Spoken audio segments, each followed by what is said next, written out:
இன்றைய தினத்திலிருந்து உன் பகைவர் என் பகைவர், உன் சிந்தனை என் செயல், உன் காரணமே என் காரியம். அனைவரும் புறப்படுங்கள். நீதி, நேர்மை, நியாயம், நிதானம் அத்தனையும் கடலோடு கரைத்து விடுங்கள். அமரர்கள், அவரை சேர்ந்தவர்கள் எவராக இருந்தாலும் அழித்து விடுங்கள். அணு அணுவாக சித்திரவதை செய்யுங்கள். எதற்கு மஞ்சாதீர்கள். நம்மை அழிக்க இந்த உலகில் எந்த சக்தியும் இல்லை. ஒன்றை தவிர வேறு எந்த சக்தியாலும் சூரபத்மனுக்கு மரணமில்லை என்றுதான் முன்னாளில் அவனுக்கு வரம் கொடுத்தோம். அதை மறந்து இன்று ஆணவத்தால் புலம்புகிறான். விரைவில் அழிந்து விடுவான். நன்றி மறந்தவன் நானிலத்தில் வாழ மாட்டான். வாழவும் யாம் விடமாட்டோம். பிறகு தயக்கம் என்ன? அடாத செயல்களை செய்து வரும் அசுரர் தலைவனையும் அவனது கூட்டத்தினரையும் அழித்து அமரர்களை விரைவில் காக்க வேண்டியதுதானே? உமா, அசுரர்கள் விரைவனில் அழிந்திடுவர். ஆனால் சூரபத்மன் அவர்களை கொடுமைப்படுத்தாமல் இருந்தாலும் கூட அமரர்கள் சில காலம் இன்னல்களை அனுபவித்து தீர வேண்டும் என்பதுதான் விதி. அந்த விதியை தங்களால் மாற்ற முடியாதா? எப்படி மாற்ற முடியும்? தவறு செய்தவர்கள் தண்டனை அனுபவிக்க வேண்டும் என்பதுதானே தத்துவம். அப்படி அவர்கள் செய்த தவறு என்ன? தான் என்ற அகந்தை கொண்டு என்னையே அழைக்காமல் யாகத்தை நடத்துகிறான் தக்ஷன் என்று தெரிந்தும் அவன் அழைப்பை ஏற்று இந்த அமரர்கள் அங்கு சென்றதால் வந்த வினை இது. சரி, கடந்த காலத்தை மறந்து மனச்சாந்தி பெறுங்கள். சூரன் கையிலே சிக்கி வானவர்கள் படும் வேதனை தங்களுக்கு சொல்லி தெரிய வேண்டுமா? விரைவில் அவர்கள் துன்பத்தை போக்கி இன்ப வாழ்வு கொடுங்கள். சக்தி, வாழ்வை கொடுத்தாலும் இந்த வானவர்கள் யாரிடமாவது வகையாக சிக்கிக்கொண்டு அடிக்கடி அல்லல் படுகிறார்கள். பாவம். அவர்கள் தானா பாவம்? நீங்கள் மட்டும் என்ன? உங்களை தூஷிக்கும் அசுரர்களுக்கும் தீயவர்களுக்கும் ஏராளமான வரங்களை கொடுத்துவிட்டு சமயத்தில் வேதனைப்படுவீர்கள். உங்களையே பூஜிக்கும் அமரர்களையும் பக்தர்களையும் வேண்டுமென்றே சோதனைக்குள்ளாக்குவீர்கள். கேட்டால் இதெல்லாம் ஒரு நாடகம் என்பீர்கள். அடே அப்பா, உங்களை நம்பவே கூடாது. உமா, சூரனை வதைத்து தேவர்களை காக்க வேண்டும், அவ்வளவுதானே? உங்களால் முடிந்தால் செய்யுங்கள். இல்லையே அமரர்களை நான் பாதுகாக்கிறேன். அது உன்னால் முடியாது. ஏன் முடியாது? எமது சக்தியை தவிர வேற எந்த சக்தியாலும் சூரனை வெல்ல முடியாது. உங்களுக்குள் இருக்கும் சக்தியே நான் தானே. அது என்னுள் அடங்கிவிட்டது. இனி தனியே இயங்க உனக்கு வல்லமை கிடையாது. ஒரு காலம் அப்படி சொல்லாதீர்கள். உள்ளதை சொல்கிறேன். பார்க்கலாமா? பார்க்கலாம். ஈசனே, எங்கள் நன்மைக்காக சக்தி வாதாடுகிறார்கள். இதற்காக தாங்கள் சினம் கொள்ள வேண்டாம். மகாதேவன், பிறர் விடும் கண்ணீரை கண்டு கலங்கும் தன்மை பெண்மைக்குத்தானே உரியது. அதனால் தான் பராசக்தி அமரர்களுக்காக பரிந்து பேசுகிறார்கள். இதற்காக நீங்கள் ஆத்திரப்பட வேண்டாம். ஒருவரும் அஞ்ச வேண்டாம். எங்களுக்குள் சண்டை என்று ஒன்று நடந்தால்தான் சகலருக்கும் வழி பிறக்கும். உமா, சாந்தமடை. வேடிக்கையாக சிறிது நேரம் விளையாடி. போதும் உங்கள் விளையாட்டு. வேதனைப்படும் வானவர்களுக்கு வாழ்வு கொடுங்கள். இனி சூரனை பற்றி சிந்தித்து யாரும் கவலைப்பட வேண்டாம். இன்றே அதற்கு வழி செய்கிறேன். என்னிடம் பெற்ற வரத்தை கொண்டு என்னை சேர்ந்தவர்களையே கொடுமைப்படுத்தும் அசுரனை அழித்து விடுகிறேன். அஞ்சாதீர்கள். இதோ சத்யோஜாதம், தத்புருஷம், வாமதேவம், ஈசானம், அகோரம், திருவதனம் என்ற எனது 6 முகங்களை கொண்டு எனது சக்தியெல்லாம் உண்டு திரட்டி ஒரு குமரனை உண்டாக்கி அவனை கொண்டு சூரனை சம்ஹாரம் செய்கிறேன்.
முருகா, குமரா, செல்வா, சரவணா, சக்திமைந்தா, காங்கேயா, கைலிநாதன் அருளிலே தோன்றிய கருணையே வடிவான முருகா, உன்னை சீரும் சிறப்புடன் வளர்க்க வேண்டும் என்று எங்கள் அறுவருக்கும் அம்மையப்பன் கட்டளையிட்டிருக்கிறார்கள்.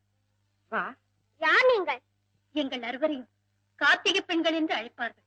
அமர உலகிலேயே தனிப்பெரும் தெய்வமாக நீ விளங்க வேண்டும் என்று எண்ணித்தான் உன்னை வளர்க்கும் பொறுப்பை எங்களிடம் ஒப்படைத்திருக்கிறார்கள்.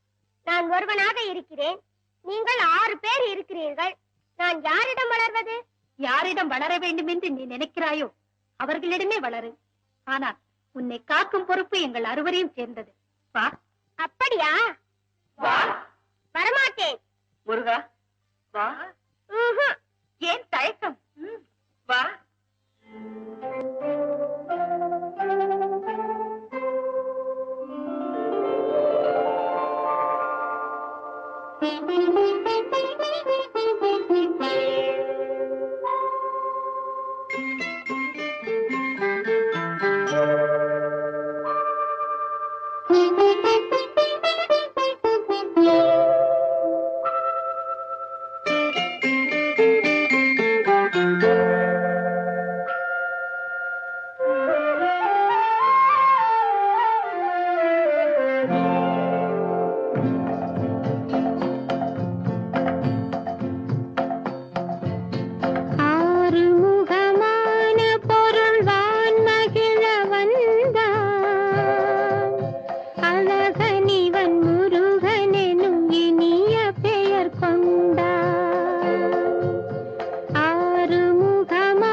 குமரன் வளரும் கோலம் கண்டாயா? உலகத்தவருக்கெல்லாம் வருங்காலத்தில் பெரும் பெரும் தத்துவங்களை எடுத்து உபதேசிக்கப் போகிறவன் இன்று பிள்ளை விளையாட்டு விளையாடி வேடிக்கை காட்டும் காட்சியை பார்த்தாயா? முத்தமிழுக்கும் தலைவனாகி